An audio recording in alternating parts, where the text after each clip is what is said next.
Bonjour.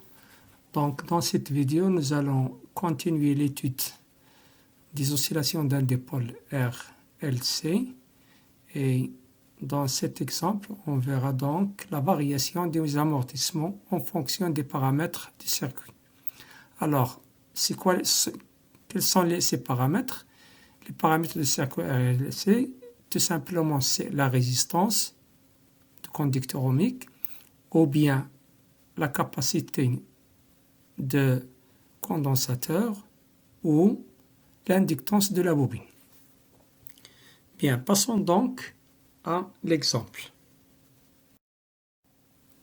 Alors, exemple ou bien exercice, les trois graphes ou bien les trois graphiques suivantes représentent l'évolution au cours du temps de la tension UC aux bornes de condensateur d'un circuit RLC. Donc, dont on peut modifier la résistance R et l'inductance L. Ça veut dire que la capacité C, elle est constante. Donc, on garde C, la capacité constante, et R, elle est variable, et L aussi variable.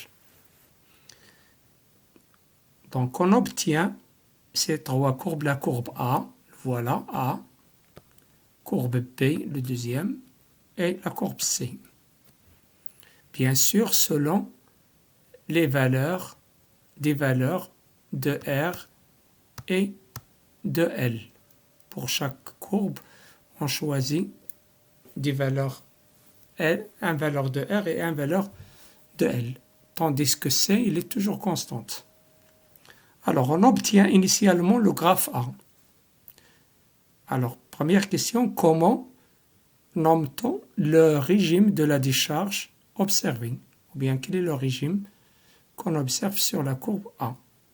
Deuxièmement, le graphe B est obtenu après avoir modifié la valeur de l'un des composants du circuit initial. Ça veut dire soit on modifie la valeur de L ou la valeur de R.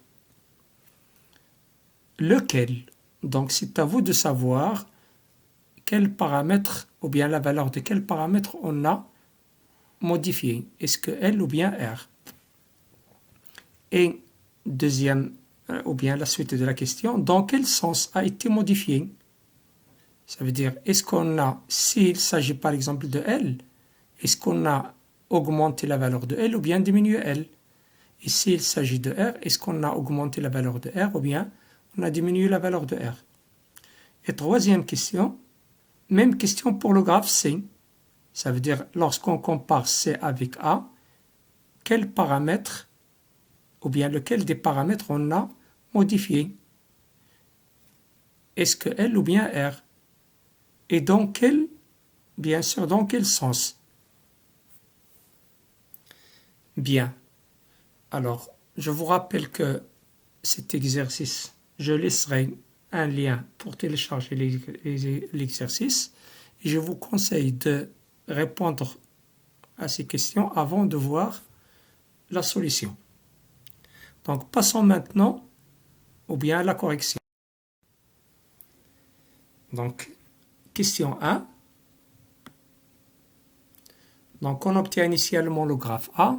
Comment nomme-t-on le régime de la décharge observée?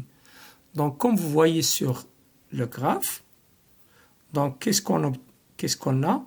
On a bien sûr que la tension UC, elle est tantôt positive, tantôt négative. Ça veut dire qu'il y a des oscillations.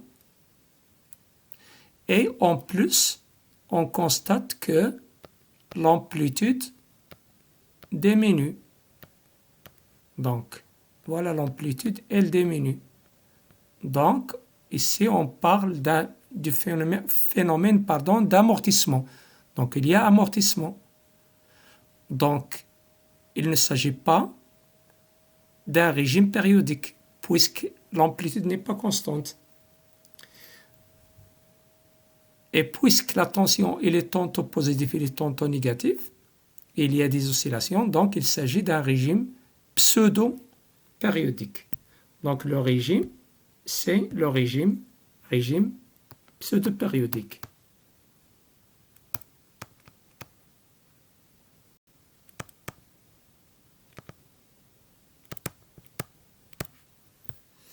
Et bien sûr, la pseudo-période, c'est la durée entre deux extrémités ici. Donc ça, c'est la pseudo-période.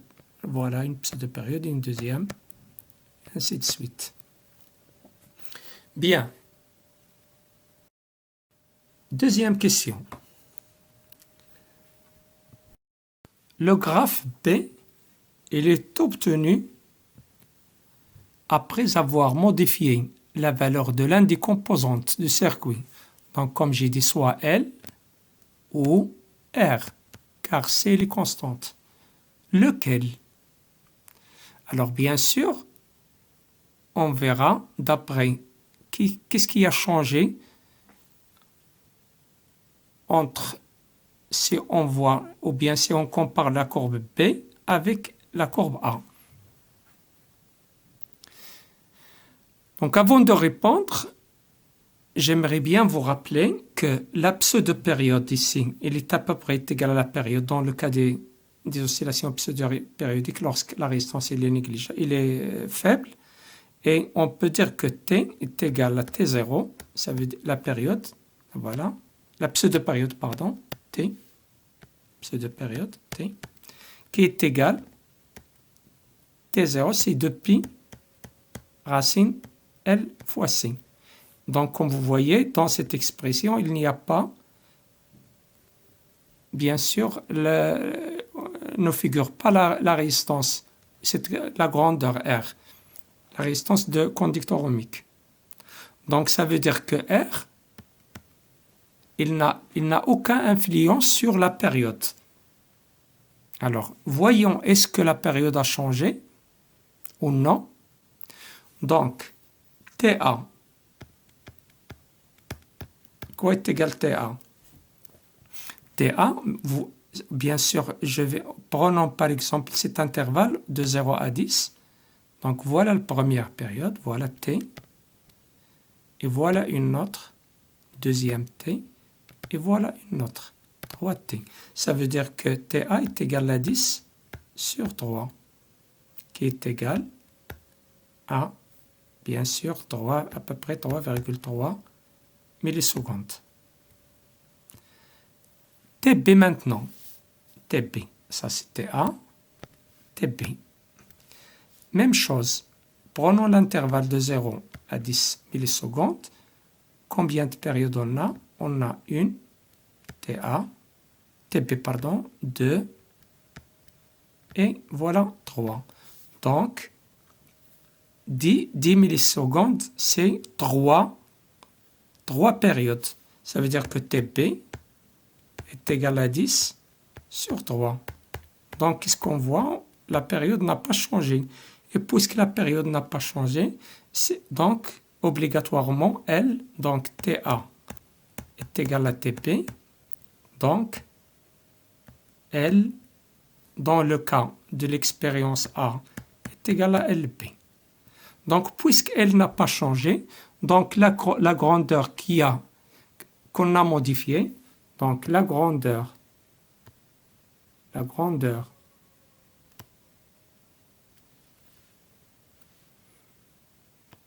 modifiée, c'est R. Donc, on peut encore justifier ça.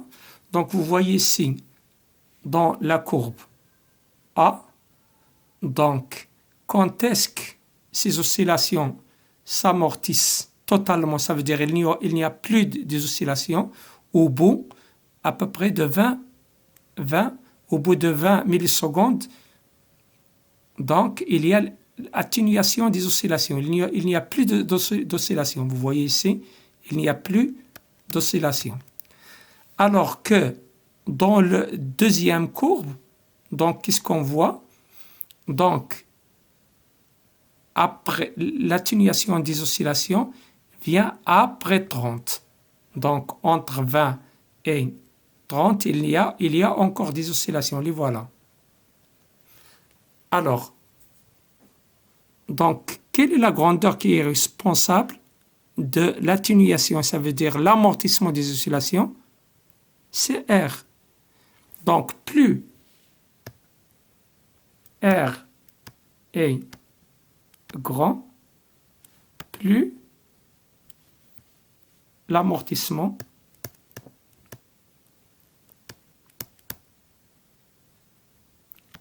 est plus importante.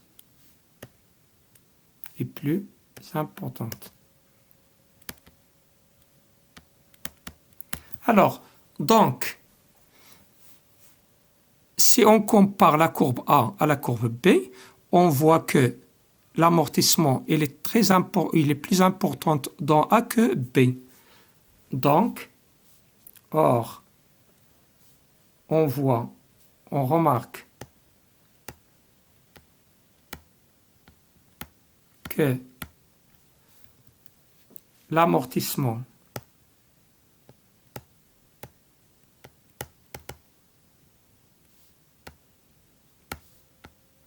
est plus important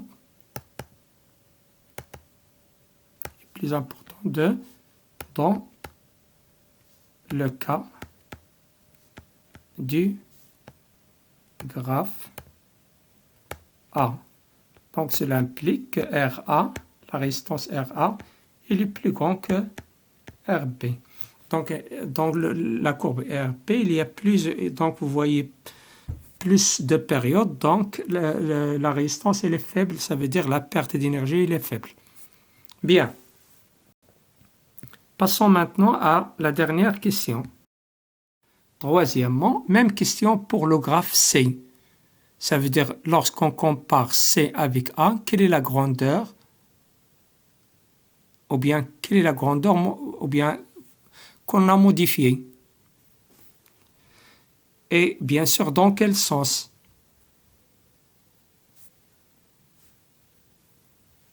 Bien. Alors, si on compare la courbe A avec la courbe C, donc vous voyez ici, au bout de 10 millisecondes, il y a une période, 2 périodes et 3 périodes. Alors que ici, au bout de 20 millisecondes, on a 3 périodes. Ça veut dire que TA est égal ici à 10 sur 3, alors que TC est égal à 20 sur 3. Donc, c'est normal que TC,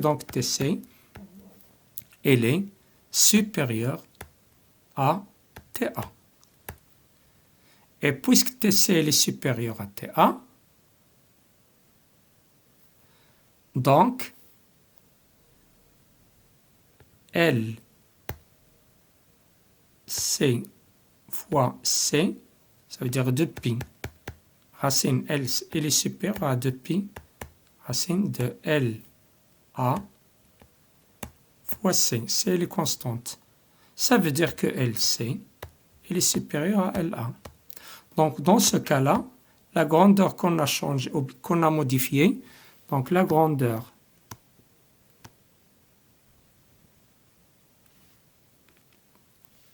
qu'on a modifiée,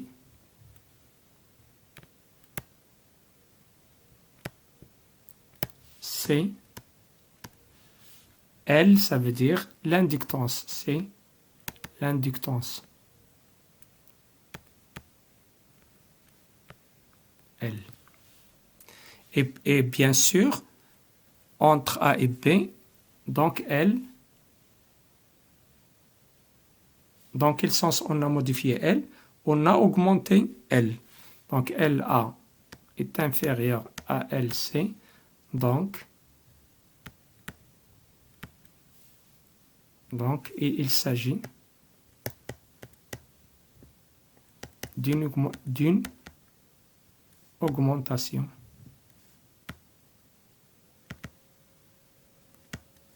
de l'inductance